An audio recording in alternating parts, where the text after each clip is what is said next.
Everyone saw it live, the cameras, the lights, the champagne, and her, the mistress, holding his arm on stage as he smiled, celebrating the billion-dollar IPO he built on lies. But what no one saw was the woman standing behind those glass doors, his wife, the one he'd humiliated, erased, replaced. For 7 months, she'd been silent, watching, waiting, gathering every signature, every secret. Because the seal he'd stolen from her wasn't just jewelry, it was power. And when she walked into that room, holding their family's legal seal, silence didn't just fall, it crashed. This isn't a story about betrayal, it's about strategy, revenge, and the kind of silence that destroys empires.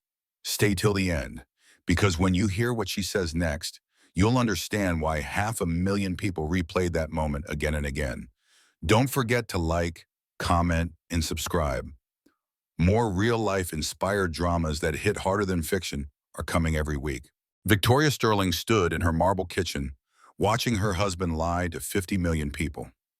The live stream played on her tablet propped against the Carrara backsplash. Alexander commanded the stage at the Sterling Industries keynote, his silver tongue spinning promises about their new artificial intelligence breakthrough. But Victoria's eyes weren't on her husband. They were locked on the woman whose manicured fingers had just slipped through his arm. Scarlett Rose, 28 years old, Instagram verified, and apparently now comfortable enough to claim Alexander in front of the world. Our revolutionary AI will transform how businesses predict market trends, Alexander announced, his trademark confidence filling the conference hall. And I couldn't have done it without my brilliant partner. Partner, the word hung in Victoria's throat like broken glass. My COO, Scarlett Rose, has been instrumental in bringing this vision to life, Alexander continued. The camera caught it perfectly. The way Scarlett's thumb traced a small circle on Alexander's forearm. The way he leaned into her space, just a fraction. The way their bodies knew each other's rhythm. Victoria's hand went to her stomach, where their third child grew beneath her silk blouse. 6 months along, far enough that the baby kicked during board meetings she no longer attended. She'd given up her career as a securities prosecutor 8 years ago for this family. For him. Her phone buzzed. Margaret Sterling, her mother-in-law. "Are you watching?" Margaret's voice was tight. "Yes," Victoria said simply. "My son is a fool." "Your son is many things." There was a pause. "Come see me tomorrow, alone. There are things about the Sterling family you need to know." The line went dead. Victoria looked back at the screen where Scarlett was now speaking, her body still pressed against Alexander's side. The conference hall erupted in applause. The comments section exploded with heart emojis and fire symbols. Everyone loved the power couple. Victoria's 7-year-old daughter Emma wandered into the kitchen, backpack dragging. "Mommy, why is Daddy with that pretty lady?" Victoria's throat tightened. "She works with Daddy, sweetheart. She's holding him like you do." No, Victoria thought. I never held him like I owned him. That was Scarlett's particular talent, making possession look like partnership. "Get your brother," Victoria said softly. "We need to go to school." But when they arrived at Preston Academy, Victoria's world tilted further off its axis. Her credit card was declined. Then another, then another. "I'm so sorry, Mrs. Sterling," the secretary whispered, face flushed with second-hand embarrassment. "Perhaps there's been a mistake? Should I call Mr. Sterling?" "That won't be necessary." Victoria's voice remained steady despite the tremor in her hands. The secretary's computer screen was visible at an angle. Victoria could see the emergency contact list. Her name had been removed. In its place, Scarlett Rose, listed as Mrs. Sterling. The other mothers were already whispering, phones appearing, subtle and not so subtle. Victoria Sterling, worth 9 figures on paper, standing at the payment desk like a fraud. "I'll send a check," Victoria said, spine straight. But she knew Alexander hadn't just locked her out of accounts. He'd locked her out of her life. By the time she reached her car, 3 gossip blogs had already posted photos. "Trouble in Sterling Paradise," read one headline. The attached photo showed her being escorted from the building by security, a protocol for financial concerns. Jake Morrison called as she sat in the parking lot, Emma and 5-year-old James buckled in behind her. Victoria, I just saw, not now, Jake. The Washington Post has been investigating Sterling Industries for months. There are irregularities. I said not now. She hung up on her ex-fiancé, the man she'd left for Alexander Sterling 10 years ago. Jake, who still looked at her like she was the one who got away. Jake, who would complicate everything if she let him. Victoria drove home to their Westchester estate, each mile feeling like a retreat. The house, 22 rooms of architectural perfection, suddenly felt like a beautifully decorated prison. She walked through rooms full of evidence of their life together. Their wedding photo in the entry, her law degree in Alexander's study, the children's art covering the refrigerator, all of it felt like a museum now. Artifacts of a marriage that had already ended. She just hadn't received the formal notice. That night, Alexander didn't come home. He texted at 11:30, dealing with post-launch logistics. Don't wait up. Victoria lay in their California king bed, hand on her belly, feeling the baby move. She thought about the prenuptial agreement she'd signed, love drunk in 28. She thought about the joint accounts she couldn't access. She thought about the way Scarlett's hand had claimed Alexander in front of millions. Most of all, she thought about Margaret's words. There are things about the Sterling family you need to know. Outside, snow began to fall on Westchester County. Inside, Victoria Sterling began to plan. The next morning arrived with brutal clarity. Victoria discovered the full scope of Alexander's financial lockout while Emma ate cereal and James built towers with his toast. Every credit card, dead. The household accounts, frozen. Even her personal checking, the one she'd maintained from her prosecutor days, somehow inaccessible. Mommy, you're squishing your phone, Emma observed. Victoria relaxed her grip, forcing a smile. Silly Mommy. She drove the children to school using the last $40 from her wallet for gas. The whispers followed her through pickup line. Every mother suddenly very interested in their phones, very careful not to make eye contact. Margaret Sterling lived 40 minutes north in a Georgian mansion that predated the Revolutionary War. The house had been in the Sterling family for 6 generations, though Alexander rarely visited. He preferred his glass and steel, his modern monuments.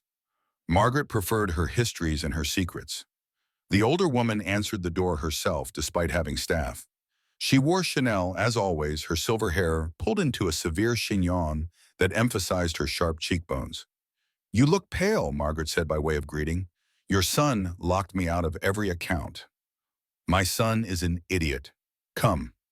She led Victoria not to the sitting room where they usually had tea, but deeper into the house, to a study Victoria had never seen. The walls were lined with ledgers, legal documents, corporate records dating back decades. Sit, Margaret commanded, pouring brandy despite it being noon. You're going to need this. Victoria accepted the glass, her hand shaking slightly. Margaret pulled out a leather box from a safe behind a portrait. Do you know how Sterling Industries really began? Judge Richard Sterling founded it in 1952. Richard founded nothing. Margaret's voice was bitter. Richard married into it. The company belonged to my family, the Blackwoods. Richard was a brilliant lawyer who saw an opportunity in a grieving widow, my mother, and her inherited fortune. She opened the box, revealing an ornate gold ring bearing the Sterling family crest. But Richard was paranoid, brilliant and paranoid. He created something called the Sterling Voting Trust, a legal mechanism that would prevent any future spouse from doing to the Sterlings what he had done to the Blackwoods. Victoria leaned forward. What kind of mechanism? Whoever physically possesses this seal controls 51% of voting shares for 24 hours during any emergency board action. Richard meant it as protection against hostile takeovers, but he worded it broadly. Any action threatening the stability and reputation of Sterling Industries through moral turpitude of its leadership. Moral turpitude, Victoria repeated, her prosecutor mind spinning. Fraud, embezzlement, actions that damage shareholder value through breach of trust. Margaret's eyes glinted. The kind of things that happen when a CEO diverts company funds to his mistress. Victoria's heart raced. You have proof? Margaret pulled out a folder 3 inches thick. I've been documenting everything for 4 years. Offshore accounts in the Caymans. Shell companies registered to Scarlett's relatives. Art purchases at inflated prices from galleries owned by her cousin. $30 million, Victoria. 30 million stolen from the company to fund his affair. Why didn't you stop him? Because I was waiting for you to be strong enough. Margaret studied her. The old Victoria, the prosecutor she would have been, but the wife and mother you became, you were too soft, too willing to believe the best of him. The words stung because they were true. He's planning to divorce you, Margaret continued. My sources at his law firm confirmed it. He'll claim abandonment, mental instability. He's been building a case for months. While I was growing his child, Victoria's voice was hollow. While you were growing his child, Margaret confirmed, he plans to announce his engagement to Scarlett at the IPO launch next month. The paperwork is already drawn up. You'll get a settlement, enough to look generous to the press, but you'll lose everything that matters. The children, the company, your dignity. Victoria stood, pacing to the window.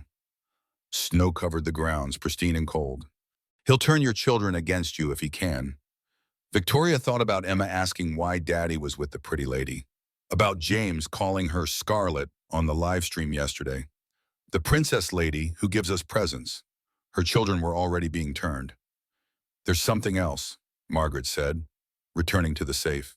She pulled out a small digital recorder. From last week's board meeting, she pressed play. Alexander's voice filled the room.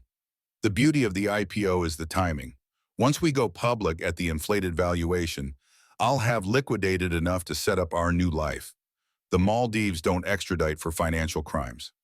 What about your wife? Another board member's voice. Victoria? She served her purpose. 3 kids, the perfect family image for investors. But Scarlett understands the future.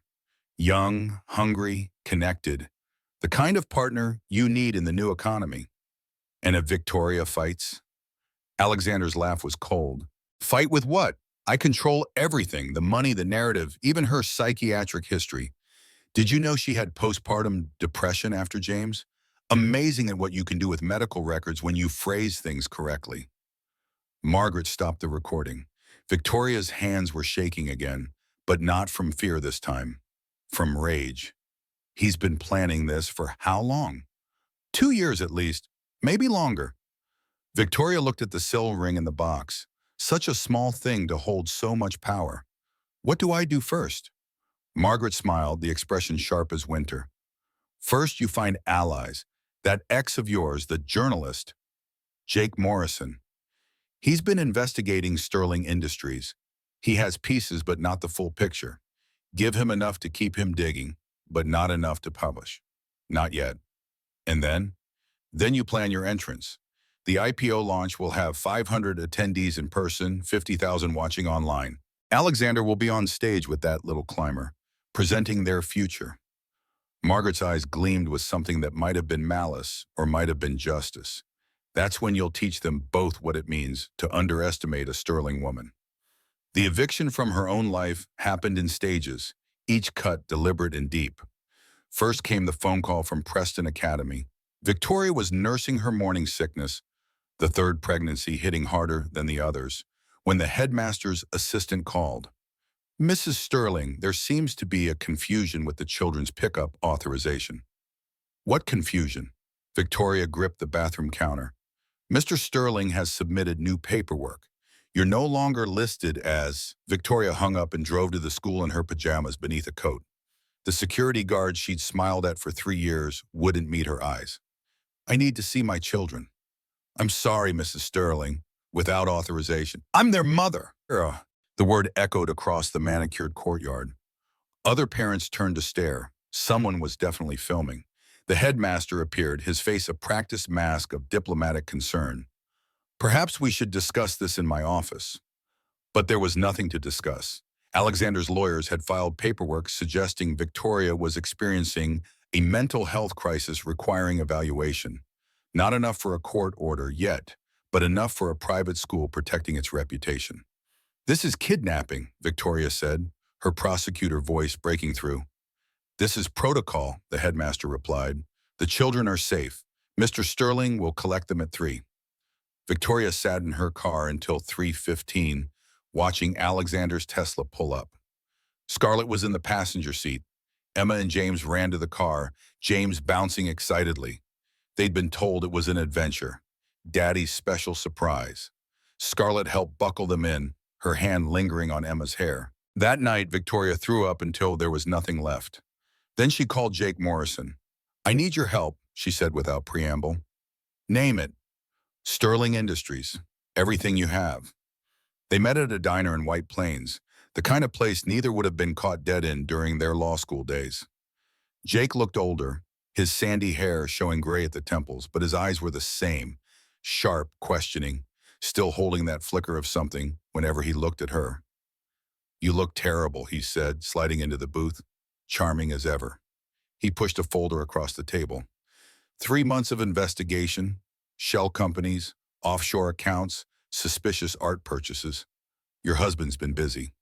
Victoria opened it, her trained eye scanning the documents. "This is good, but it's not enough. That's why I haven't published. I need an inside source." She met his eyes. "You have one now."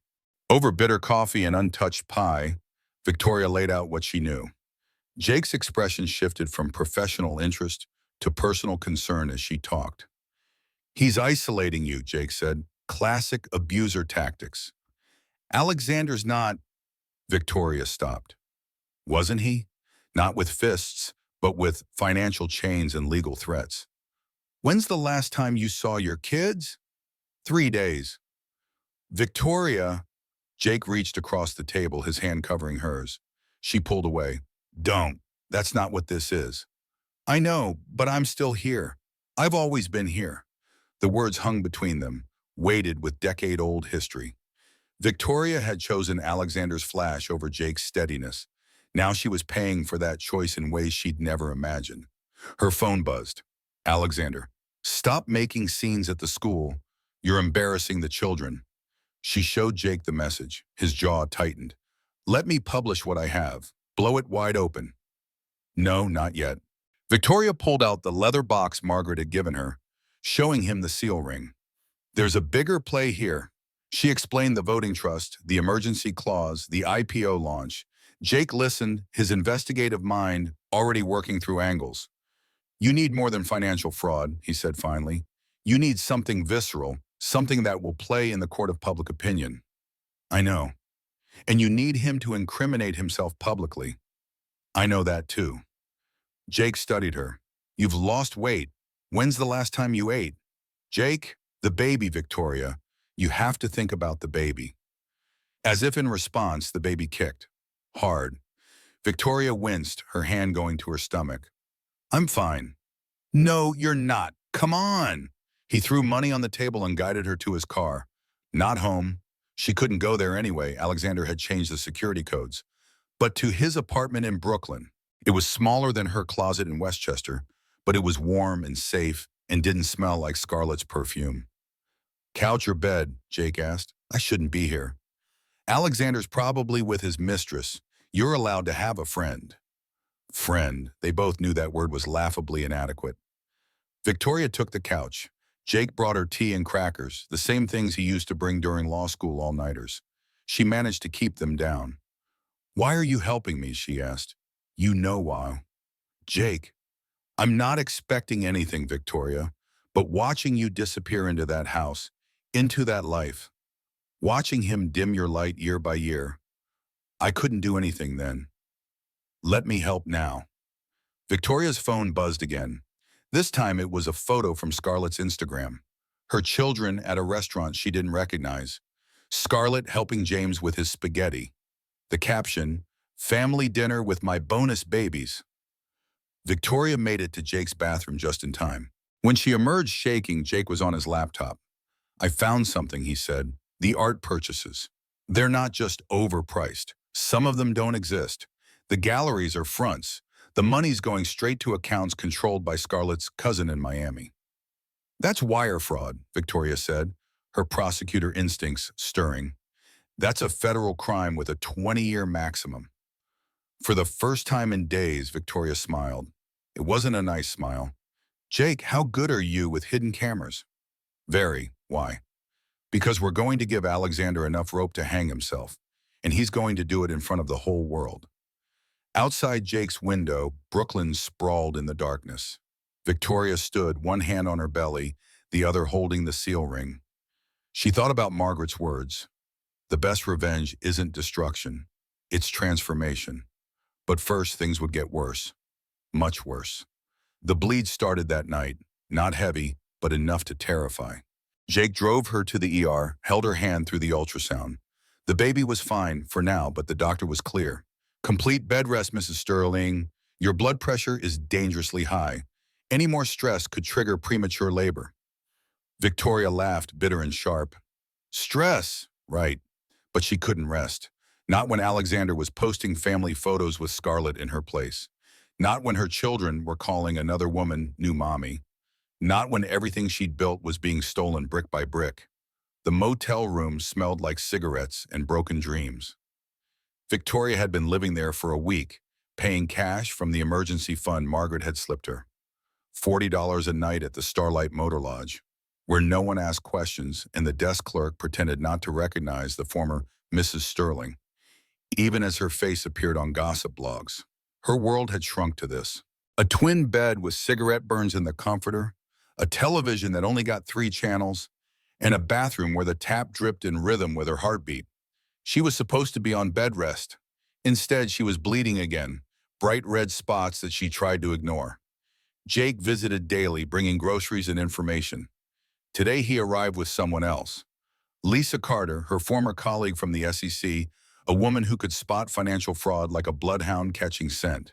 Jesus, Victoria, Lisa said, taking in the motel room. Why didn't you call me sooner?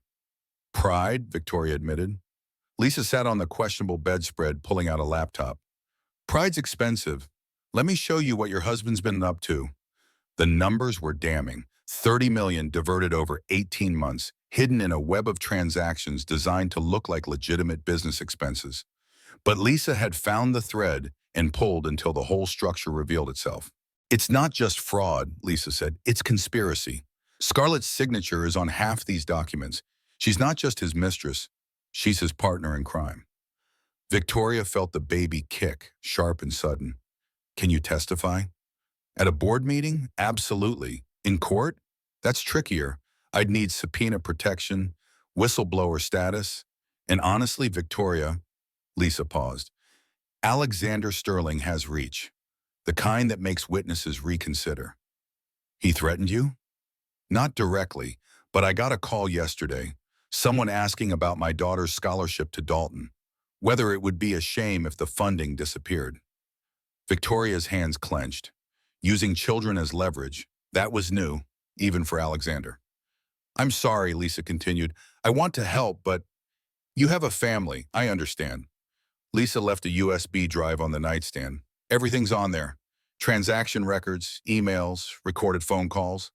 I was never here. After she left, Jake paced the small room like a caged animal. We need a different approach. I know.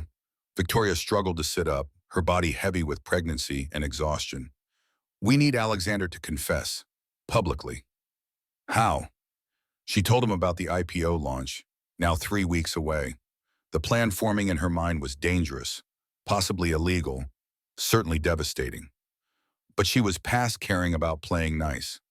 I leaked that I have evidence, she said. Something that could destroy the IPO, make him paranoid. Paranoid people make mistakes. You want to bait him. I want him to come here, to this room, looking for evidence that doesn't exist. And I want cameras recording everything. Jake studied her face. That's entrapment. That's justice. That night, Jake installed 3 hidden cameras while Victoria pretended to sleep. The bleeding had gotten worse. She'd hidden the stained towels in the motel dumpster, afraid Jake would force her to the hospital. She couldn't afford to be admitted, not now. The bait was set through carefully placed rumors. Jake fed information to a gossip blogger known for Sterling Industries coverage. Within hours, the story spread. Victoria Sterling had a nuclear option hidden in her motel room. Documents that could end everything. Alexander took the bait on night 2. Victoria was actually sleeping when she heard the lock click. She'd given Jake the spare key, but this wasn't his cautious entry. This was aggressive, entitled. Alexander. She kept her breathing even, watching through barely open eyes as two figures entered. Alexander and Scarlett, dressed in black like movie villains. "Check the dresser," Alexander whispered. Scarlett moved efficiently, her designer sneakers silent on the worn carpet. Even breaking and entering, she looked Instagram perfect. Victoria wondered if she'd film this too, add it to her story highlights. "There's nothing here," Scarlett hissed. "Just trash clothes and prenatal vitamins." "Keep looking." They tore through Victoria's meager possessions. The 3 outfits she'd grabbed when fleeing. The photo of her children she kept on the nightstand. The legal pad where she'd been documenting everything, though she'd been smart enough to write in code. "What if she already gave it to the journalist?" Scarlett asked. "She hasn't. My contact at the Washington Post says Morrison has nothing solid." "Then where is it?" Alexander stood in the middle of the room, his Armani suit incongruous in the squalor. "Maybe there's nothing. Maybe she's bluffing." "Or maybe," Scarlett said, moving closer to him, "she's smarter than you think." "Victoria?" Alexander laughed. "She's a housewife who got lucky in law school. Trust me, I've been 12 steps ahead of her for years." "What about the seal?" Victoria's heart stopped. They knew about the seal. "My mother's fantasy?" Alexander dismissed. "That thing's ceremonial. Even if the trust exists, no court would enforce a document from 1952. "Your mother hates me," Scarlett said. "My mother hates everyone. Besides, after the IPO, we'll be untouchable. Private jets don't fly to countries with extradition treaties by accident." "And Lisa, from the SEC?" "Handled. $5 million in her daughter's education trust." "She won't say a word." Victoria bit her lip to keep from gasping. Lisa had lied. She'd been bought. "What if she recorded you?" "Then we handle her like we handled the others."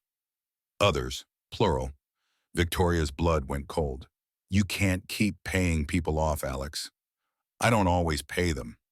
His voice was casual, like discussing dinner plans. "Remember that analyst who found the Bermuda accounts? Boating accident. Very tragic." Scarlett was quiet for a moment. "You said that was an accident." "It was. I accidentally mentioned to the right people that he'd like to sail alone." Victoria's hand went to her mouth, stifling a sob. Marcus Whitman. She'd read about his death 6 months ago. A whistleblower who'd drowned off Martha's Vineyard. She'd sent flowers to his widow. Jesus, Alex. "What? You think we built this empire on good intentions? You wanted the money, the status, the power. This is what it costs." "I didn't sign up for murder." "No, you signed up for $30 million in a ring worth more than most people's houses." Speaking of which, Victoria heard rustling fabric, then a small box opening. 8 carats, Alexander said. "Flawless. The announcement goes live the day after the IPO." What about Victoria? What about her? She's 38, pregnant, and living in a motel. Even if she wanted to fight, she has nothing to fight with. I've made sure of that. The children miss her. They'll forget. Children are adaptable. You'll be a better mother anyway, younger, more fun. Less likely to bore them with lectures about integrity. Victoria's tears ran silently into the pillow. Her children, her babies. "We should go," Scarlett said, "before someone sees us." "Let them see. After next week, we'll own this city." They left as suddenly as they'd come. Victoria waited 10 minutes before sitting up, her whole body shaking. She reached for her phone, called Jake. "Did the cameras get it?" "Every word." Jake's voice was grim. "Victoria, he admitted to murder." "I know. We have to go to the police." "With what? Illegally recorded video from cameras we planted?" "Alexander's lawyers would have it thrown out before breakfast." "Then what?" Victoria looked at the seal ring sitting in the nightstand drawer. Such a small thing to carry such wound weight. "Then we make sure the whole world hears it. At the IPO launch, when he can't deny it." "Victoria, you're bleeding." She looked down. The sheets were stained red. "I'm fine." "No, you're not. I'm taking you to the hospital." "Jake, now." The ride to the emergency room was a blur of contractions and terror. The baby was coming too soon. 7 months, not ready. Nothing was ready. The NICU was too bright, too loud, too everything. Victoria sat in a wheelchair beside the incubator where her daughter fought for every breath. 3 pounds, 2 ounces, 10 fingers, 10 toes, lungs that couldn't quite remember their job. She's a fighter, the nurse said kindly, like her mama. Victoria didn't feel like a fighter. She felt emptied out, hollowed, a shell of the woman who'd once commanded courtrooms. Her body had betrayed her, evicting her daughter too soon. Or maybe it was the stress that was the betrayal.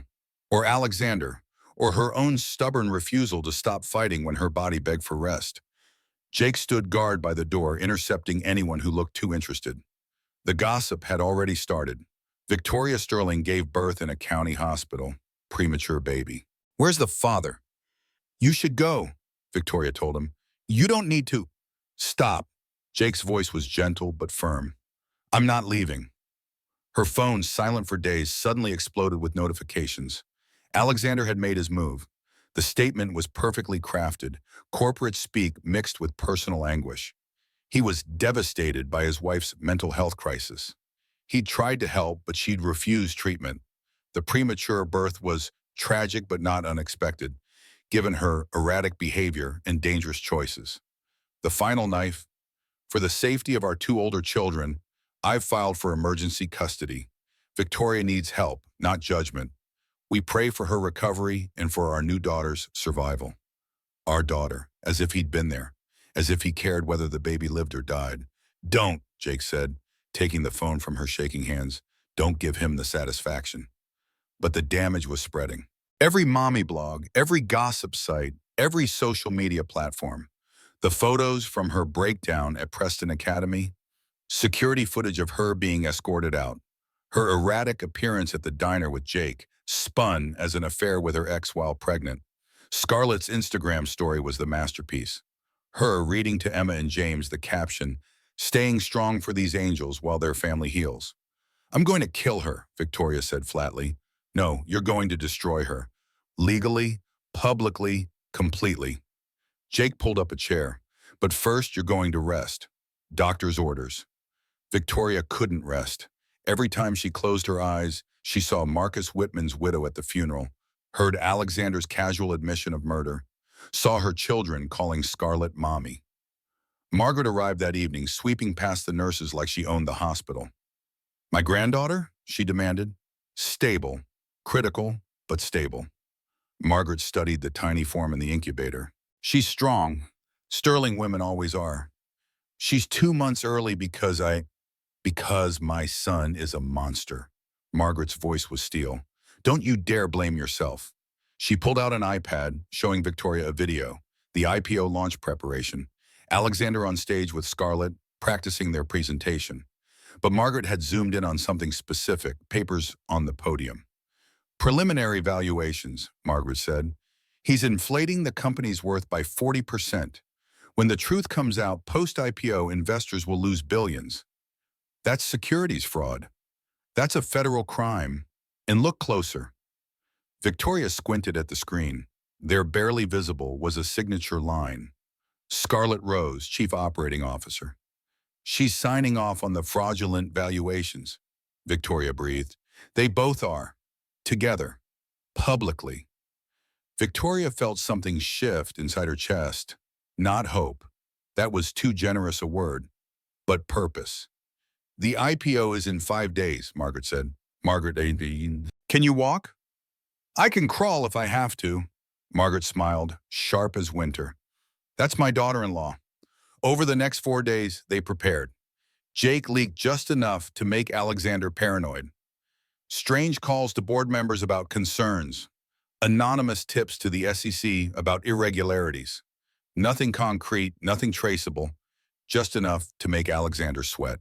The cameras at the motel had captured everything, but they needed more. They needed Alexander to confess in a way that couldn't be dismissed or suppressed. He needs to feel safe, Victoria said, holding at her daughter's tiny hand through the incubator opening. Triumphant. That's when he gets careless. The IPO launch, Jake said, his moment of victory. With 500 witnesses and 50,000 more online, they planned it meticulously. Victoria would arrive after the presentation started, after Alexander felt secure on his throne. She'd wear the seal ring. Margaret had confirmed its legal standing with 3 separate firms specializing in Delaware corporate law. But more importantly, she'd wear a wire, and Jake would ensure every screen in the building displayed what that wire captured. "It's risky," Margaret warned. "If he doesn't take the bait, he will." Victoria knew her husband's ego. He won't be able to resist gloating. Lisa Carter visited on day 3, slipping into the NICU like a ghost. "I lied," she said without preamble, "about taking the money. I wanted to see if Alexander would admit it." "You wore a wire?" "I've been working with the SEC for months, undercover. We've been building a case, but we needed more." Victoria wanted to be angry, but she was too tired. "And now?"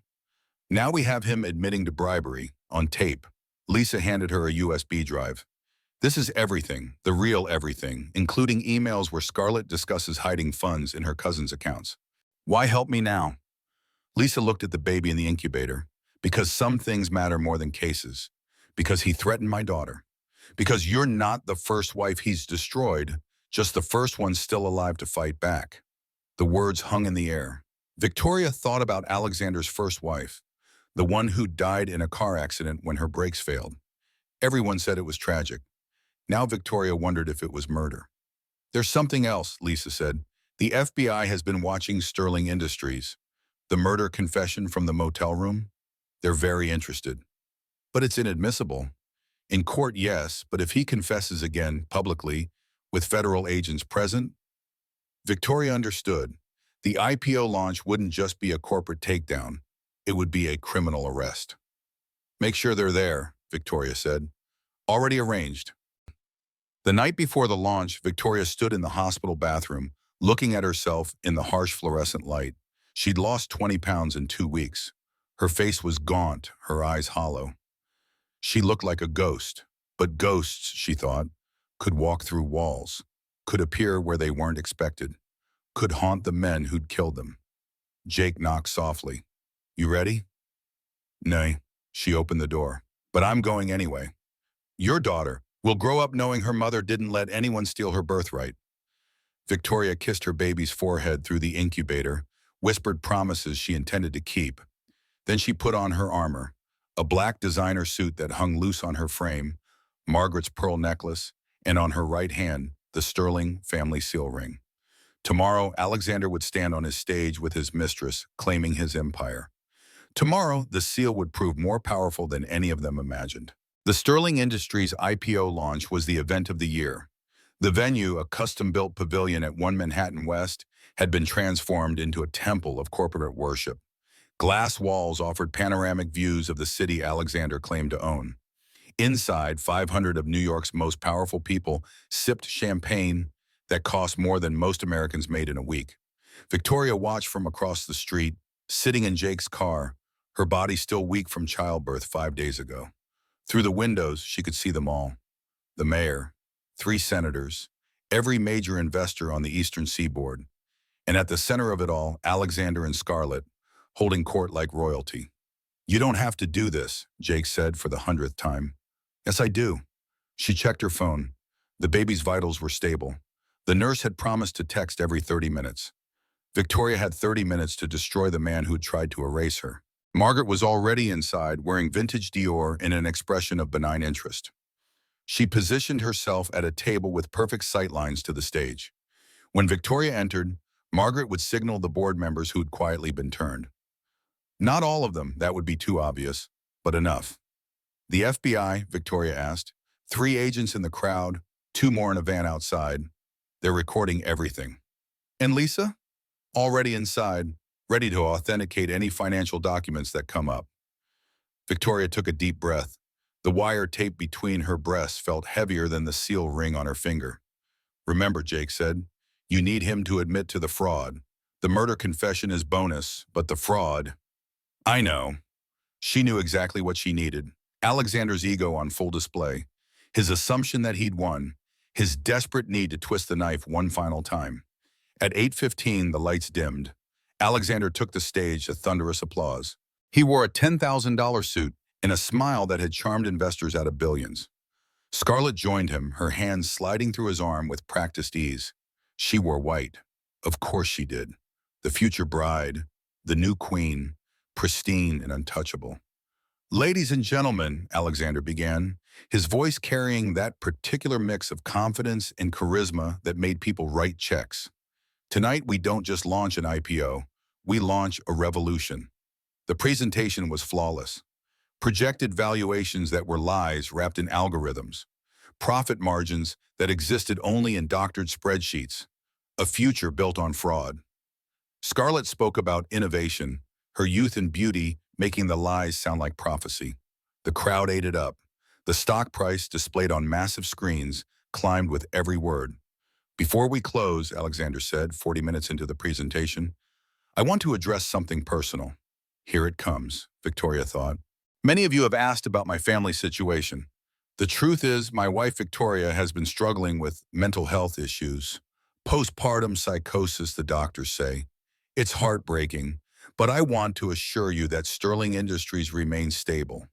My partner, he looked at Scarlett with unmistakable meaning, has been instrumental in maintaining that stability.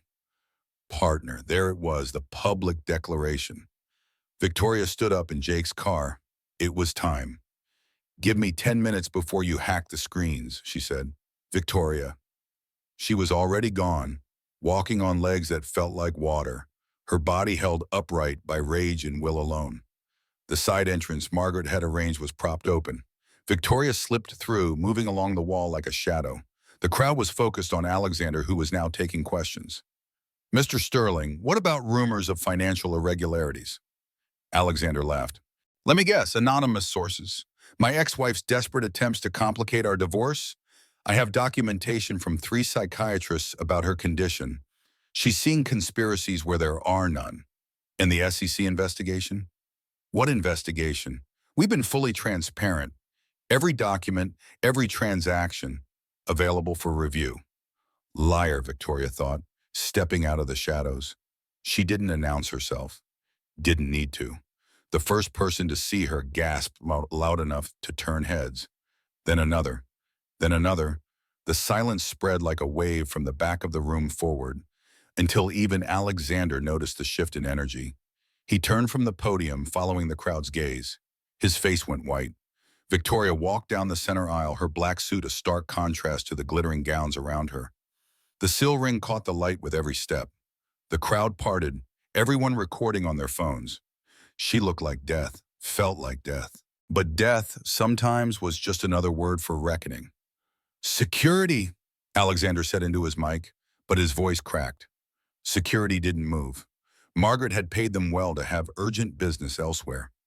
Victoria climbed the stairs to the stage. Scarlett's grip on Alexander's arm tightened, her knuckles white. You're trespassing, Alexander said. I'm a shareholder. Victoria's voice was steady despite the wire, despite the exhaustion, despite everything. I have a right to be here. She stood 10 feet from them, letting the moment stretch. 500 phones captured the tableau. The wronged wife, the guilty husband, the mistress in white. Ladies and gentlemen, Victoria said, turning to the crowd. My name is Victoria Sterling. Yes, I recently gave birth, premature because of stress. My daughter is in the NICU, fighting for her life, while her father celebrates with his mistress.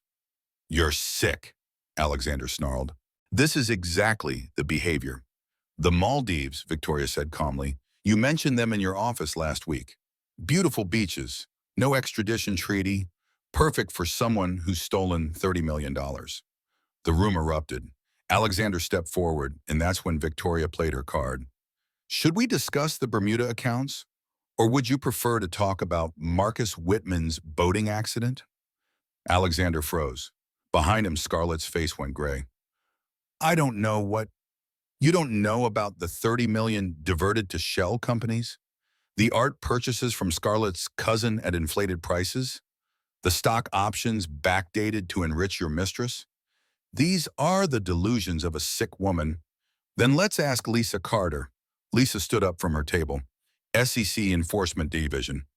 Mr. Sterling, you're under investigation for securities fraud. The crowd was in chaos now, but Victoria wasn't done.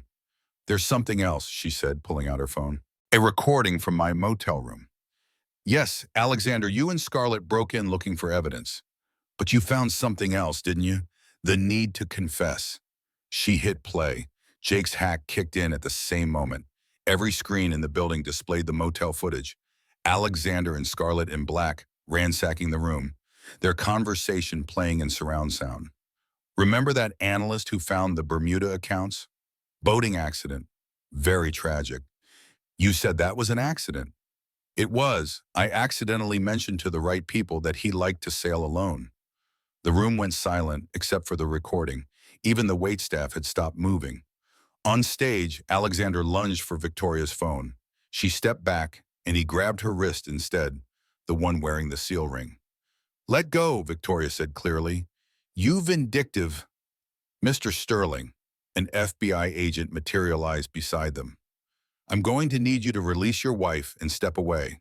He painted worlds where everyone was kind, where families stayed together, where fathers didn't go to prison.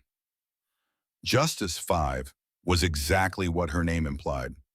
Righteous fury in a tiny body, defending playground victims with the same intensity her mother had defended Fortune 500 fraud victims. "You're raising an army," Jake said one evening, watching Justice organize her stuffed animals into a union demanding better working conditions. "I'm raising humans," Victoria corrected. "The army is their choice." Jake. They'd never quite figured out what they were. Not lovers. Victoria couldn't cross that line. Not just friends. There was too much history. They existed in the space between, comfortable with the ambiguity. "Any regrets?" he asked that night as they watched the children play. "About Alexander?" "About any of it." Victoria considered. "I regret that my children had to watch their father fall. I regret that Marcus Whitman died." 2 years after the fall of Alexander Sterling, Victoria sat in a federal courthouse in Lower Manhattan. Not as a victim this time, as a witness. The criminal trial had been delayed by motions and appeals, by Alexander's legal team throwing every possible obstacle in the path of justice. But finally, here they were. Victoria wore navy blue, professional, serious, the color she'd worn as a prosecutor. Beside her, Jake Morrison sat with his notebook covering the trial for the Washington Post. Behind them, Margaret Sterling held space like a dowager queen, her presence a reminder that the Sterling name meant something beyond Alexander's corruption. The prosecution calls Victoria Sterling. She walked to the witness stand with the same measured pace she'd used that night at the IPO launch. The courtroom was packed. Media, stockholders, curiosity seekers who'd followed the saga from the beginning. Alexander sat at the defense table, orange jumpsuit replacing Armani. "I regret that it took me so long to see what was happening. But regret is just wisdom wearing work clothes. You use it to build something better." Alexander sent letters from prison sometimes.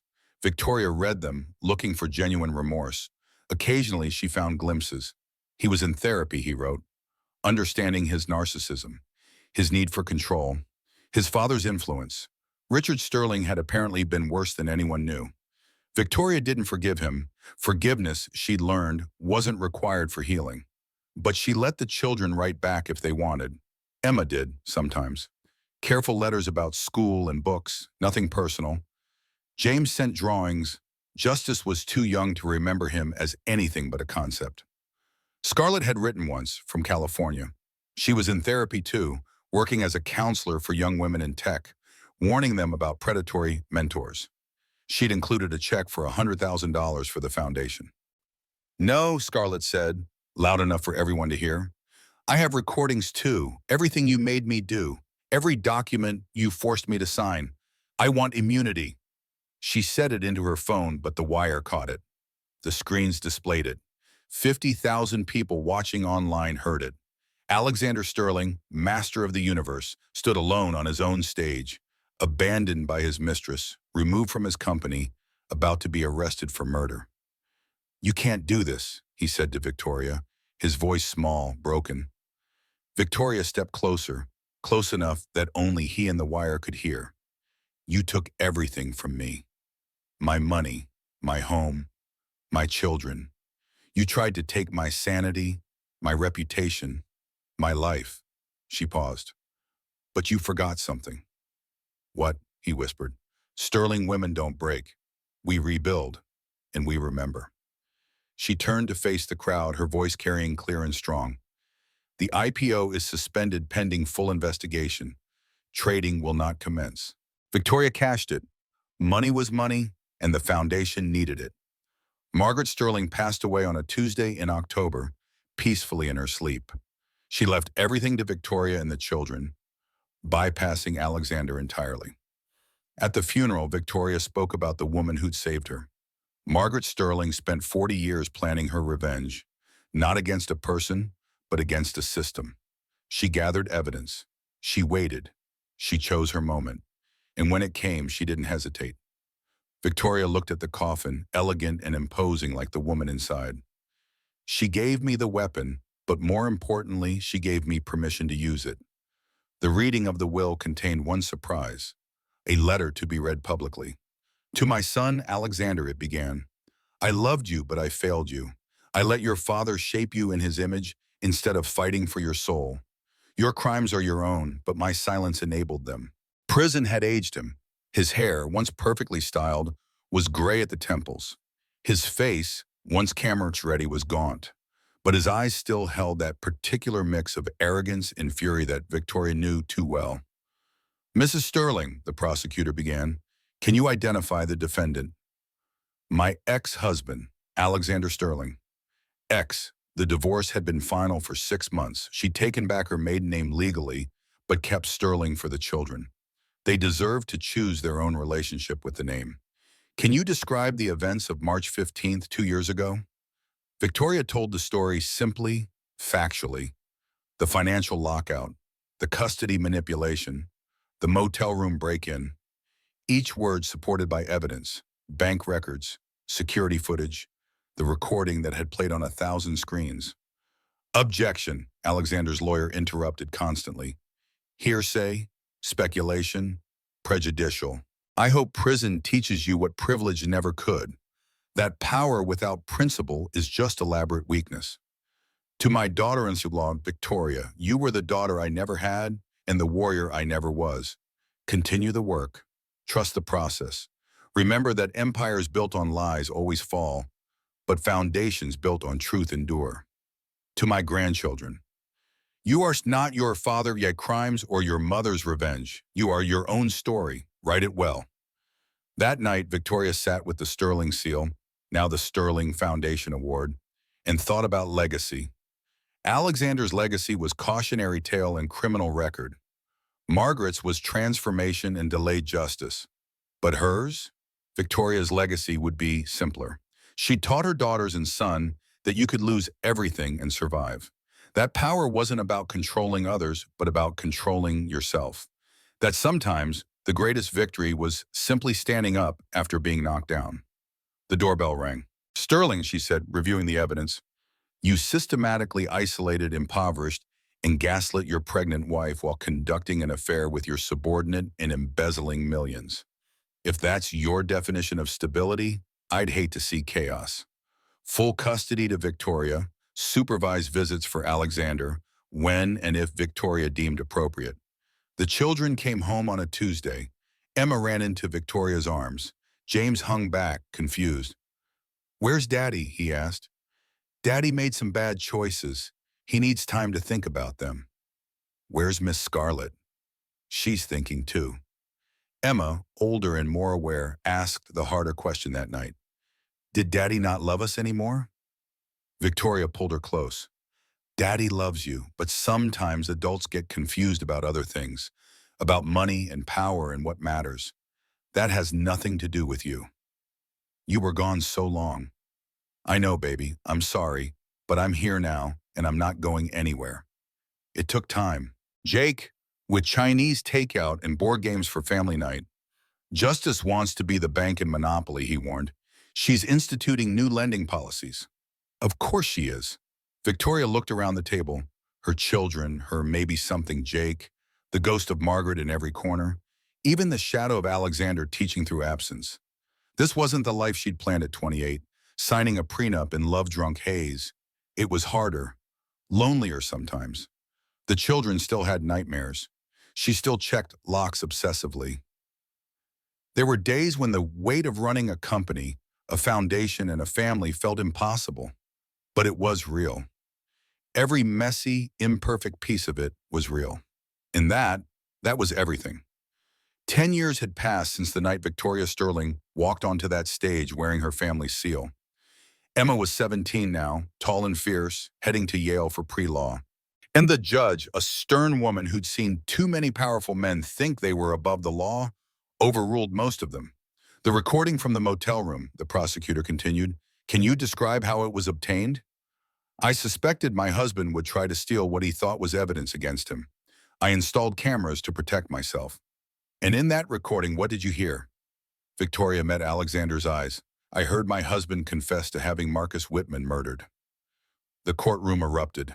The judge banged her gavel. Alexander was on his feet. She's lying. This is revenge. Sit down, Mr. Sterling, or you'll be removed.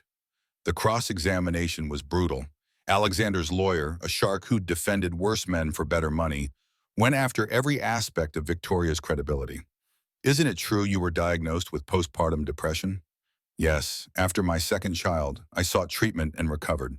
Someone needs to keep the family tradition, she'd said, though her version of law would be different. Human rights, not securities. The anniversary arrived with unexpected weight. A decade felt significant, final, like the last page of a chapter that had consumed so much of their lives. Victoria was in her office at Sterling Industries when the call came. Not her CEO office, she'd stepped down after 3 years, handing the reins to a brilliant woman who'd started in the mailroom. Victoria kept a smaller office for foundation work. Mrs. Sterling? The voice was official, careful. This is Warden Davies at Otisville Federal Correctional Institution. Victoria's hand tightened on the phone. Your ex-husband, Alexander Sterling, passed away this morning. Heart attack. It was quick. The words didn't compute. Alexander was 52. He'd had perfect health his entire life. I see, Victoria heard herself say. He left instructions. His personal effects are to be sent to you. Because its foundation isn't built on one man's ego. It's built on principles. And principles, unlike people, don't betray you. The applause started slowly, uncertainly, then built to thunder. Not for the spectacle, but for the justice. Victoria walked off the stage, through the crowd, out the door where Jake waited with the car running. The hospital, she said, lapsing into the seat. The hospital, he agreed. Behind them, Sterling Industries' stock price plummeted. Alexander's empire crumbled. The myth died. But in the NICU, a 3-pound baby named Justice took her first unassisted breath. The video went viral before Victoria reached the hospital. Sterling Silver, wife destroys cheating billionaire at his own event, had 3 million views in the first hour. The seal that sealed his fate hit 5 million. Every angle, every moment, captured by hundreds of phones and dissected by thousands of comments. Victoria didn't care. And there's a letter. He specified it should be delivered immediately upon his death. Victoria hung up and sat in the quiet of her office.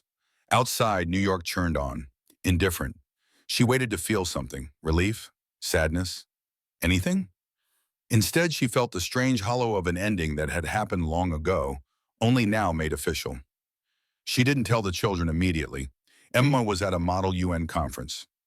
James had an art show on opening. Justice was at soccer practice. They deserved their normal day. The letter arrived by courier that evening. Victoria waited until the children were asleep to open it. Alexander's handwriting had changed. Prison had made it smaller, more careful. Victoria, it began, I'm writing this knowing it will reach you only after I'm gone. The doctors say my heart is failing. Ironic, since you'd say it failed years ago. I've had 10 years to think. 10 years without the noise of success, the drug of power. But you were mentally fragile. I was a new mother dealing with hormonal changes. I was not fragile. I was human. You were angry about the affair? I was angry about the financial fraud. The affair was just adultery. The fraud was theft from thousands of investors. You wanted revenge? Victoria considered the word. I wanted justice. For myself, for my children, for Marcus Whitman's widow. So you admit this was personal? Crime is always personal to its victims. The lawyer tried different angles, but Victoria had been a prosecutor. She knew how to answer without giving ammunition. She knew how to turn accusations into affirmations. You took $30 million in the divorce settlement on? I took what was legally mine under New York state law. You destroyed a company worth billions. I exposed fraud that would have destroyed it anyway. Sterling Industries is now worth more than ever under ethical leadership. You turned his children against him. Just time and truth, which are apparently cellmates in federal prison. You were right about everything. Every accusation, every judgment. I became a monster so gradually I didn't notice until I saw myself through your eyes that night on the stage. I destroyed us for nothing. For numbers on screens, for a woman who was just another acquisition, for an empire built on ego. But here's what haunts me. I had everything. You, our children, a life most people dream of. And I threw it away for the promise of more. More money, more power, more youth in my bed. More, until I had nothing. Emma writes me sometimes. Careful letters that break my heart with their distance. James sends art I don't understand but treasure anyway. Justice doesn't know me at all. That's probably for the best. I'm leaving everything to them. What little remains after restitution and legal fees. But there's something else. Something I never told you. The seal you used to destroy me, there's another one. Therapy for the children. Therapy for Victoria. Nights when James cried for the princess lady who'd bought him toys. Mornings when Emma was afraid Victoria would disappear again. But slowly they rebuilt. Not the perfect family from the Christmas cards, but something real. Something honest. Jake Morrison published his expose 3 weeks after the arrest. The Fall of Sterling, how one woman's courage exposed an empire of lies, won a Pulitzer. He sent Victoria the first copy with a note. For the bravest woman I know. They had dinner sometimes. Nothing more. Victoria wasn't ready for more. Maybe wouldn't ever be. But it was nice having someone who'd known her before she became Mrs. Sterling. Who remembered when she was just Victoria. Justice came home after 2 months in the NICU. 5 pounds of fury and fight with her mother's eyes and her father's stubborn chin. Victoria wondered sometimes what she'd tell her youngest daughter about the night she was born. A sister piece my father had made. He told me about it when I turned 40, said it was insurance against betrayal. It's hidden in the house in Westchester, in the wine cellar behind the 1947 Chateau d'Yquem. It doesn't have the same legal power. That was unique to the original, but it's worth something. History, maybe, or just the reminder that the Sterling men always had backup plans for their backup plans. I'm not asking for forgiveness. I know better. But I need you to know that I understand now what I did, what I lost, what I became. You saved our children from becoming me. That's not revenge. That's love. Tell them I'm sorry. Tell them it wasn't their fault. Tell them their mother is the strongest person I ever met, and I was too weak to deserve her. Or don't tell them anything. That's your choice. It always should have been. Alexander, Victoria read it twice, then held the paper to the candle on her desk. That one hurt. Victoria's voice softened. I told my children the truth in age-appropriate ways. Their father is in prison because he committed crimes, not because I pointed them out. When she stepped down, she passed Scarlett Rose in the hallway. The former mistress was scheduled to testify for the prosecution in exchange for a reduced sentence. Scarlett looked different, older, tired. The Instagram perfection replaced by something more real. Victoria, she said quietly. Victoria stopped but didn't turn. I'm sorry, I know it doesn't mean anything, but I'm sorry. You're right, Victoria said. It doesn't mean anything. She kept walking, but then stopped. Scarlett? Yeah? Make it mean something. On the stand, tell the truth. All of it. Scarlett did. Her testimony was devastating. She detailed every fraudulent transaction, every hidden account, every crime she'd helped facilitate. It burned slowly, the words turning to ash and drifting away. Some confessions didn't deserve preservation. But the seal, that was different. The next morning, she drove to Westchester. The house, now owned by a tech couple who'd gotten it for a steal during the scandal, stood like a monument to her former life. The new owners were traveling. Victoria still had a key they didn't know about. The wine cellar smelled the same, old wood and older wine. The Chateau d'Yquem sat dusty and forgotten. Behind it, wrapped in oilcloth, was a box. Inside lay another seal, identical to the first except for one detail. Where the original bore the image of Justice holding scales, this one showed Justice wielding a sword. Victoria almost laughed. Of course, Alexander's father would have a violent backup plan. She took it home and showed it to her children that evening. They'd had to be told about Alexander's death. Emma had cried, complicated tears for a complicated loss. Alexander let go, his face cycling through rage, fear, and disbelief. This is entrapment. Those recordings are illegal. My lawyers will be very busy, Victoria said. She raised her hand, showing the seal ring to the crowd. By the authority vested in me by the Sterling Family Voting Trust, established 1952, I call for an emergency vote of no confidence in the current CEO. That's not real, Alexander stammered. That's ceremonial. Margaret stood up. The Delaware Court of Chancery disagrees. I had it verified yesterday. The seal is legally binding. Board members were standing now, understanding the gravity of the moment. All in favor of removing Alexander Sterling as CEO? Victoria asked. One by one, hands raised. Not all, but enough. More than enough. Motion carried, Victoria announced. Behind Alexander, Scarlett was backing away, her phone out, already calling her lawyer. Where are you going? Alexander grabbed her arm. We're in this together. James had painted all day, dark swirls of confusion. Justice had asked practical questions about funeral arrangements. There won't be a funeral, Victoria had said. He'll be buried quietly. Now, looking at the second seal, Emma asked the important question. What do we do with it? Victoria had been thinking about that all day. We complete the set, she said. That weekend, they held a ceremony at the foundation. The women they'd helped, hundreds of them, gathered in the conference room. Victoria had both seals melted down and reforged into something new. 100 small pins, each bearing a simple image. A phoenix rising from flames. Every woman who survived financial abuse, Victoria announced, gets one of these, a reminder that we don't just survive, we transform. The pins were distributed with tears and applause. Each woman who received one had a story of destruction and rebuilding. Together, they were an army of phoenixes. She played recordings she'd secretly made, insurance, she called them, of Alexander ordering her to falsify documents. But the most damaging moment came when Alexander's lawyer asked why she'd participated. Because I grew up with nothing, Scarlett said, tears running down her face. Because I was 26 and he was brilliant and powerful, and he promised me the world. Because I was too ambitious to see I was being used and too scared to stop once I realized it. Were you in love with him? Scarlett looked at Alexander. I was in love with the idea of him. The reality was different. Different how? The reality was a man who would destroy anyone who threatened his image, including his wife, including me, eventually. The jury deliberated for 3 days.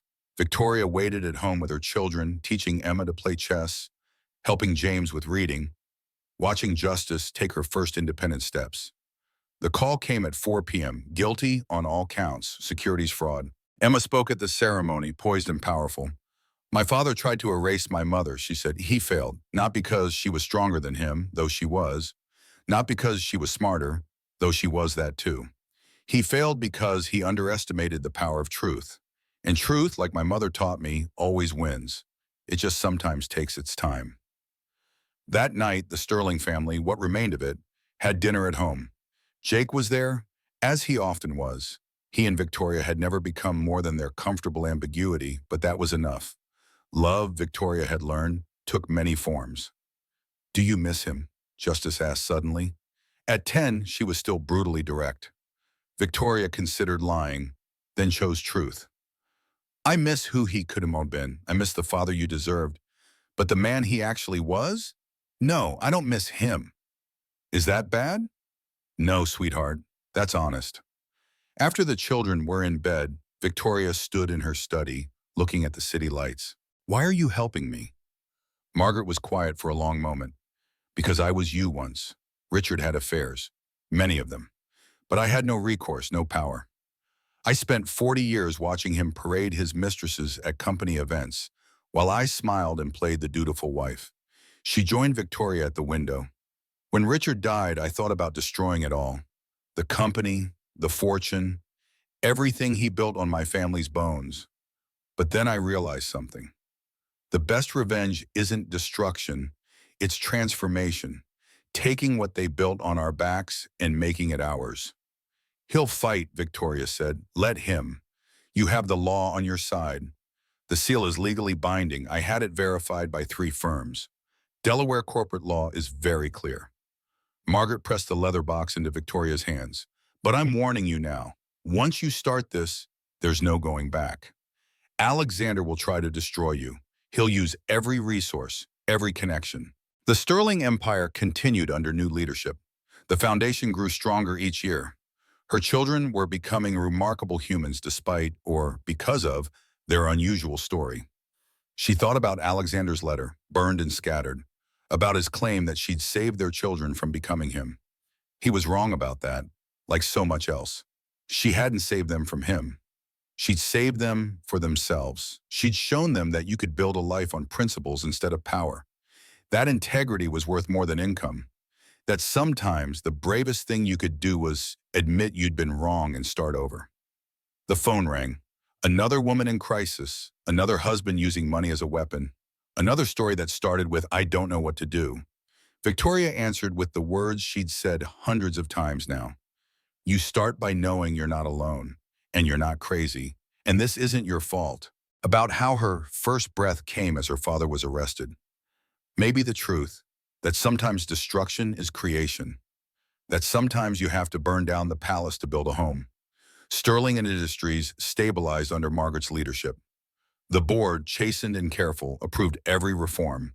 Transparency became policy. The stock, after cratering, slowly climbed back. Victoria took a seat on the board, but nothing more. She had other plans. 6 months after the arrest, she stood in a conference room addressing 20 women. Each had a story like hers. Wealthy husbands who'd use money as a weapon. Prenups that trapped them. Children held hostage by legal manipulation. The Sterling Foundation for Women's Economic Justice. Victoria announced, free legal representation. Financial counseling, emergency funds, everything I didn't have when I needed it. The women applauded, some crying. In the back, Margaret watched with pride. She talked the woman through her options, connected her with resources, promised that tomorrow would be better than today. It was her inheritance, she realized, not money or companies or family seals. But this, the ability to stand in her power and help others find theirs. Alexander had died holding on to his rage and regret. Margaret had died having orchestrated her revenge. But Victoria? Victoria would die having built something better from the ashes. Her phone buzzed. Emma, texting from her room. Mom, thank you for everything, for fighting, for winning, for showing us how. Victoria smiled, texting back. The fight's not over, it never is. But now you know how to win. Outside, New York glowed with its million lights, its million stories. Somewhere out there, another woman was discovering her husband's betrayal. Another family was falling apart. Another empire built on lies was beginning to crumble. But also, another woman was finding her strength. Wire fraud, conspiracy. The murder charge hadn't stuck. Not enough direct evidence. But the financial crimes were enough. 25 to life, sentences to run consecutively. Alexander would die in prison. Victoria felt nothing, not relief, not vindication, nothing. That night, she tucked in her children as always. But Emma had questions. Is it over now? The trial is over. But is it over? All of it? Victoria sat on the edge of her daughter's bed. Outside, New York glittered, indifferent to their small drama. Some things don't end, sweetheart. They just become part of your story. But the hard part, that's over. Will we see Daddy again? When you're older, if you want to. That will be your choice. Do you hate him? The question every child of divorce needs answered. No, Victoria said, surprising herself with the truth. I hate what he did. I hate who he became. But hate takes too much energy. I'd rather use that energy on you. Another family was rebuilding with truth. Another empire based on principles was taking shape. The Sterling name would endure. Not as Alexander had imagined, a monument to power, but as Victoria had transformed it. A reminder that sometimes the greatest inheritance you can leave your children is the knowledge that they can survive anything, even their father, even their history, even themselves. Justice knocked on the door. Mom, I can't sleep. Can you tell me the story again? Which story? The one about the seal.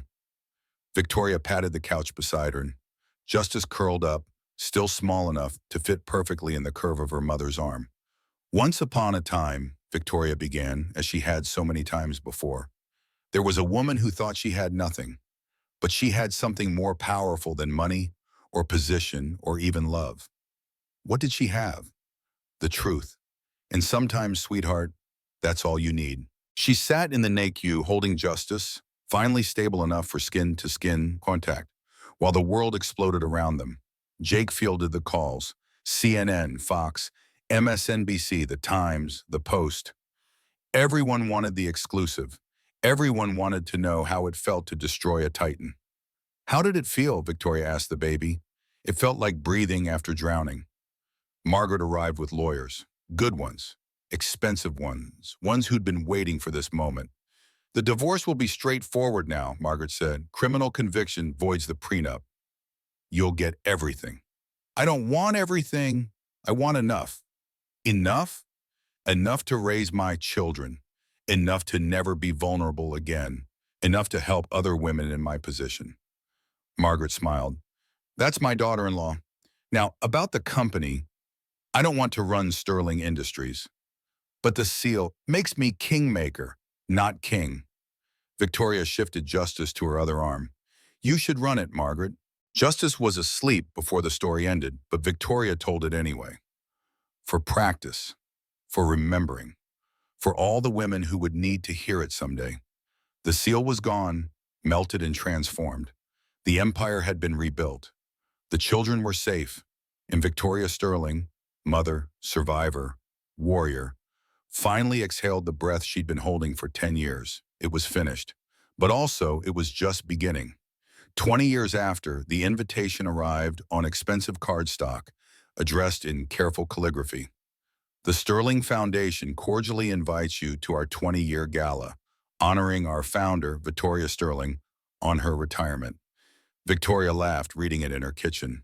61 years old now, silver threading through her hair, lines carved by both sorrow and joy.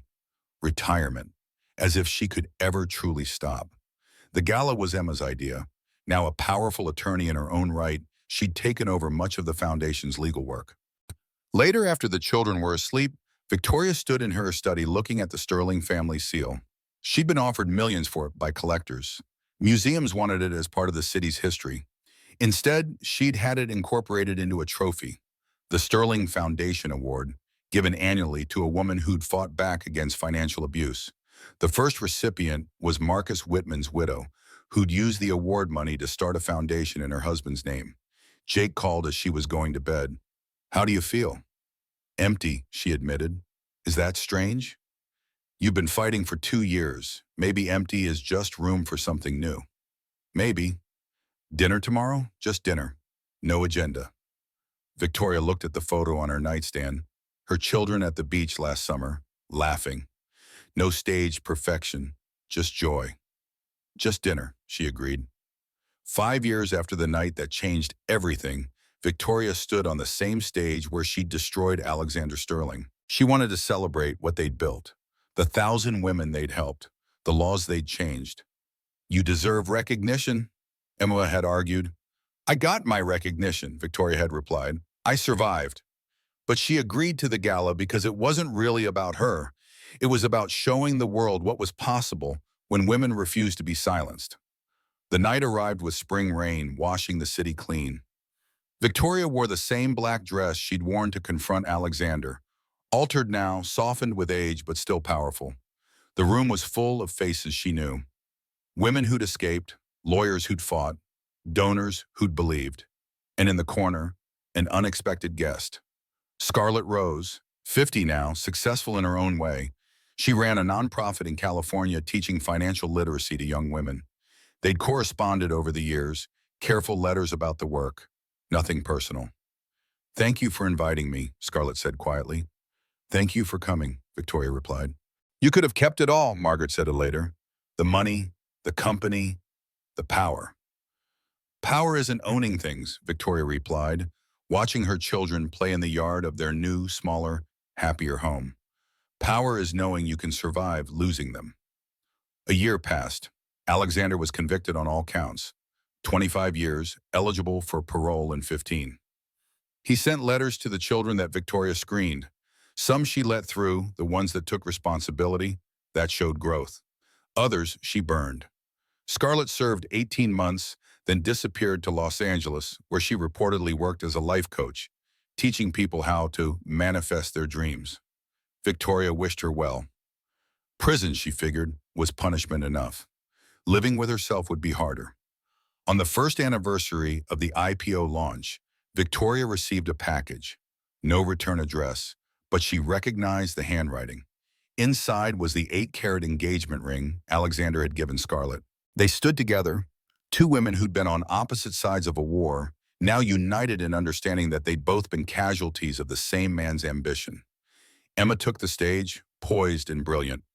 20 years ago, my mother stood on a different stage and changed our lives forever.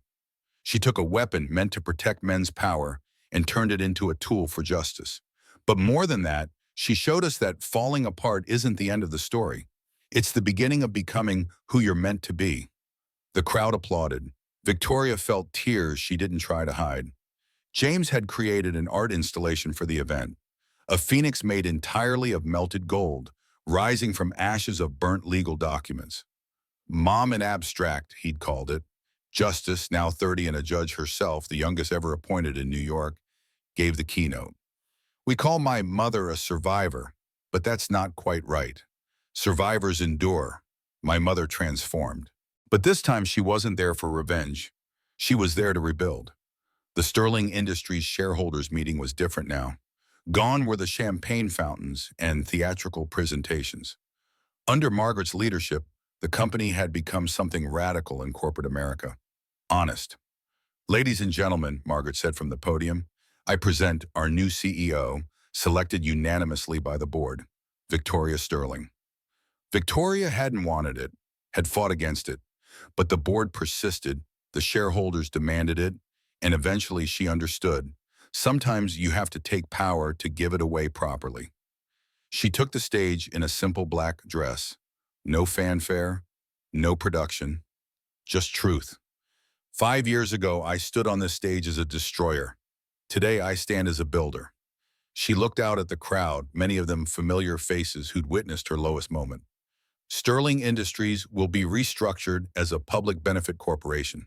She took the worst thing that ever happened to her and turned it into the best thing that happened to thousands of other women. The Sterling seal is gone, melted down 20 years ago. But what it represented, the power to stand up to power, that lives on. In every woman who walks through our doors, in every girl who learns she has worth beyond what men assign her, in every person who refuses to let wealth be weaponized against them. Victoria was asked to speak. She hadn't prepared anything, but words came anyway. 20 years ago, I thought my life was over. My husband had taken everything, my money, my home, my children, my sense of self. I was bleeding in a motel room, pregnant and penniless, certain I would die there. The room was silent. But I didn't die. I gave birth to a daughter, yes, but also to a new version of myself, one who understood that the opposite of poverty isn't wealth. It's agency. The opposite of abuse isn't revenge. It's prevention. Investors, your funds will be returned. Sterling Industries will be restructured under new leadership focused on integrity, not inflation. The FBI agents were moving in now, handcuffs visible. Alexander Sterling, one announced, you're under arrest for conspiracy to commit murder, wire fraud, and securities fraud. As they cuffed him, Alexander looked at Victoria one last time. The children will be raised to understand that actions have consequences and that their mother loved them enough to fight for their future. The agents led him away. Scarlett was already gone, escorted by different agents, her white dress a flag of surrender disappearing into the crowd. Victoria stood alone on the stage, 50 pounds lighter than 6 months ago, her daughter fighting for life 5 miles away, her body barely held together by will. But she stood. The seal ring caught the light as she raised her hand one more time. Ladies and gentlemen, Sterling Industries remains strong. The opposite of silence isn't screaming. It's steady, persistent truth. She looked at her children, all grown now, all strong. My ex-husband died believing I destroyed him out of vengeance. He was wrong. I destroyed him out of necessity, because his empire was built on the bones of everyone he'd crushed, because someone had to stop him, because I could. But destruction was never the point. Building was. Building a foundation that helps women escape. Building children who understand that integrity matters more than income. Building a world where the family seal, the thing that saved me, isn't necessary because women have their own power. So thank you, all of you, for believing that one woman's story could become all women's strength. The standing ovation lasted 5 minutes. Later, at the after party, Victoria stood on the balcony looking at the city. Jake joined her, older now, still carrying that torch he had never quite extinguished. Hell of a speech, he said. Profits will be shared with employees. Executive compensation will be capped at 40 times the median worker salary, and 30% of all profits will fund the Sterling Foundation. The old guard balked. Some investors pulled out. The stock dipped. Then it soared. So, turned out integrity was profitable. Who knew? But Victoria's real work happened away from boardrooms. The Sterling's Foundation had helped 300 women escape financial abuse. The legal team had won landmark cases establishing precedent for economic violence as a form of domestic abuse. The emergency fund had provided safe housing for women whose husbands controlled every penny. Each victory was small, personal, profound. Like Melissa Carter, no relation to Lisa, whose husband had hidden millions offshore while claiming poverty in divorce court. The foundation's forensic accountants found it all. Or Sarah Williams, whose prenup would have left her destitute after 20 years of marriage. Hell of a life, she replied. Any regrets? Victoria thought about it, about the years of struggle, the nights of doubt, the price her children paid for their father's crimes and their mother's justice. No, she said finally. Regret requires wishing things were different. I don't. Every broken piece led here. Emma appeared with champagne. Mom, there's someone who wants to meet you. A young woman, maybe 25, nervous but determined. Mrs. Sterling, my name is Sarah, my husband. He's doing what yours did, the isolation, the financial control. I have 2 kids. I don't know what to do. Victoria took the woman's hands. They were shaking. You start by breathing, Victoria said. Then you call this number. She handed her a foundation card. Tomorrow you'll meet with our team. We'll make a plan. You'll be safe. How do you know? Victoria smiled. Because 20 years ago I was you, and look where I am now. The young woman left with hope. The note read, you were right. It was never mine to hold. Victoria sold it and donated the money to the foundation. That night she tucked in her children. Emma was reading chapter books now, proud and independent. James had started kindergarten, charming his teacher with the sterling smile, but his mother's heart. Justice, almost walking, babbled in her crib, strong and loud and unafraid. Mommy, Emma asked, are we still Sterlings? Victoria considered the question. The name that had been a throne, and then a prison, and now, maybe, just a name. We're whatever we choose to be, she said finally. But yes, we're Sterlings, the kind that keep our promises. She turned off the light and went to her study, not to work on legal briefs or revenge plots, but to write.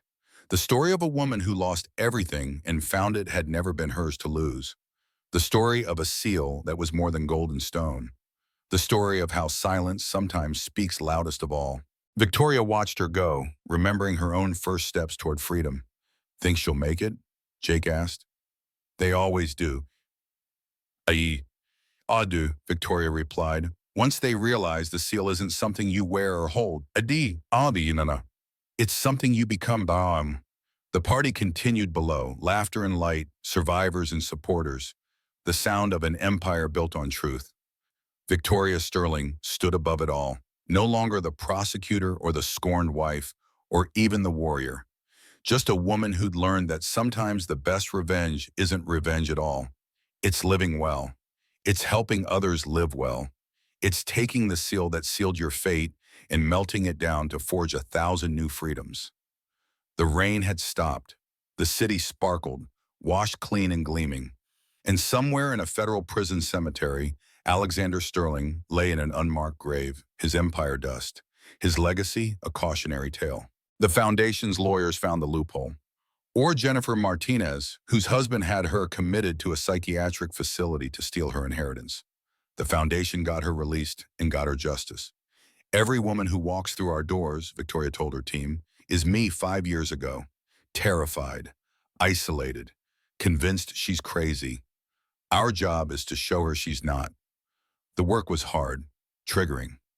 Some days Victoria would hear a story that sent her back to that motel room, bleeding and alone. But then she'd look at the woman telling it and see herself reflected. Not the broken version, but the survivor. At home, life had found rhythm. Emma, now 12, was fierce and brilliant, questioning everything. She'd started a social justice club at school, raising money for women's shelters. Like Mom, she'd say proudly, though Victoria knew her daughter would surpass her in every way. James, 10, was gentle and artistic, nothing like his father except for the Sterling jawline. While Victoria Sterling, mother-founder Phoenix, lived on, her empire growing with every woman who refused to be silenced, every girl who learned her worth, every person who understood that the real family seal was the courage to stand up and say, "No more, never again, not to me, not to anyone." You've been waiting 40 years for the chance. Margaret's eyes filled with tears she'd never shed. You'd trust me with that? You saved me. You saved my children's future. Yes, I trust you. Over the next days, the empire unraveled thread by thread. Scarlett flipped completely, providing evidence of 37 separate fraudulent transactions. Her Instagram, once a monument to aspiration, became a graveyard of deleted posts and brutal comments. She'd gained everything she wanted and lost it in a single night. Alexander's arrest dominated the news cycle. The murder charge was harder to prove. Marcus Whitman's death remained officially accidental. But the fraud charges would put him away for 20 years minimum. From prison, he tried to fight for custody. His lawyers argued Victoria was unstable and vindictive. The judge, a woman who'd been through her own ugly divorce, was unmoved. "Mr.